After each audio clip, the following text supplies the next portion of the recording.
દોસ્તો છેલ્લા કેટલાય સમયથી જ્યારે વિસાવદર ખાતે પેટા ચૂંટણીનો માહોલ છે ત્યારે હવે એમના રિઝલ્ટ બહાર આવી ગયું છે અને ચૂંટણીમાં ગોપાલ ઇટાલિયા આમ આદમી પાર્ટીના ઉમેદવાર જીતી ચૂક્યા છે અને હવે એમએલએ ગોપાલ ઇટાલિયા બની ગયા છે। ત્યારે થોડા દિવસ પહેલાં એક વિડીયો સોશિયલ મીડિયા પર ખૂબ વાયુવેગે ફેલાયો હતો, જેમાં એક એવું કહેવામાં આવી રહ્યું છે કે માણસ દ્વારા આ ગોપાલ ઇટાલિયાને એવી ચેલેન્જ આપવામાં આવી હતી, એક બાવા સાધુ દ્વારા એક એવી ચેલેન્જ આપવામાં આવી હતી કે જો ગોપાલ ઇટાલિયા જીતી જશે તો પોતે દાઢી કરાવી નાખશે। ત્યારે આ સમાચાર જ્યારથી સોશિયલ મીડિયા પર ખૂબ વાયુવેગે ફેલાયા હતા, સૌ લોકો એવું અનુમાન લગાવી રહ્યા હતા કે ગોપાલ ઇટાલિયા આખરે જીતશે કે નહીં। ત્યારે ફાઇનલ હવે જ્યારે રિઝલ્ટ જાહેર થઈ ગયું છે ત્યારે આ બાવા સાધુનો કોઈ સમાચાર કે એમનો વિડીયો આપણી સામે આવ્યો નથી, કારણ કે હવે તેઓ ગુફામાં ગરી ગયા હોય એવી કેટલાક લોકો કોમેન્ટ કરી રહ્યા છે, તો કેટલાક લોકો એવી પણ કોમેન્ટ કરી રહ્યા છે કે આખરે આવા શા માટે આવી ચેલેન્જો આપતા હોય છે, ત્યારે એમને હવે ક્યાં ગયા છે અને ક્યાં ખોવાઈ ગયા છે।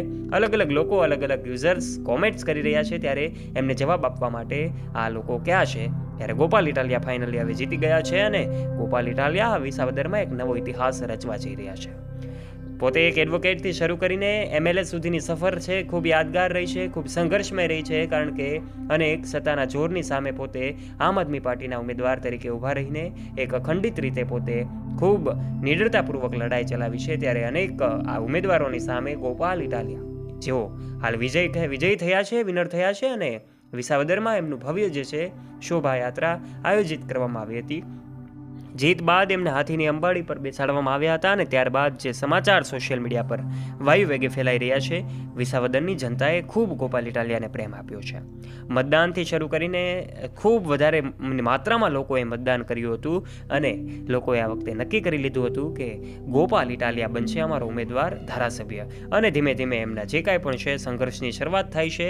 ગોપાલ ઇટાલિયાની સામે ઉભેરા બે ઉમેદવારો ખૂબ લાંબી લીડથી હાર્યા છે અને જ્યારે ગોપાલ ઇટાલિયા 17,000 મતની લીડથી જીતે છે અને પોતાની સરકાર વિસાવદરમાં બનાવી જાણે છે, ત્યારે ગોપાલ ઇટાલિયાની લોકચાહના ભારે પડે છે। પૈસાના પાવરની સામે લોકચાહના કેટલી મહત્વની હોય છે એ અહીં ગોપાલ ઇટાલિયાએ સાબિત કરી બતાવ્યું છે। ત્યારે આ સમગ્ર ચૂંટણીનો માહોલ છે છેલ્લા કેટલાય દિવસોથી ખૂબ રોચક હતો અને રોમાંચક મોડ ઉપર હતો। ત્યારે સૌ લોકો વિસાવદરની ચૂંટણી તરફ એમનું ધ્યાન હતું। ત્યારે હવે એક એવો ચહેરો સોશિયલ મીડિયા પર હાલ જય ગોપાલના નારા સાથે ગુંજી રહ્યો છે, એવા ગોપાલ ઇટાલિયા હવે વિનર થઈ ચૂક્યા છે। આ સમગ્ર ઘટના વિશે આપનું મંતવ્ય કમેન્ટ બોક્સમાં કમેન્ટ કરીને આપ જરૂરથી જણાવજો। વિડીયો ગમ્યો હોય તો વિડીયોને લાઇક કરજો, તમારા દરેક ગ્રુપમાં ફ્રેન્ડ્સ સાથે આ વિડીયોને શેર કરવાનું ના ભૂલતા, અને દોસ્તો આપનો મત કમેન્ટ બોક્સમાં આવકાર્ય છે।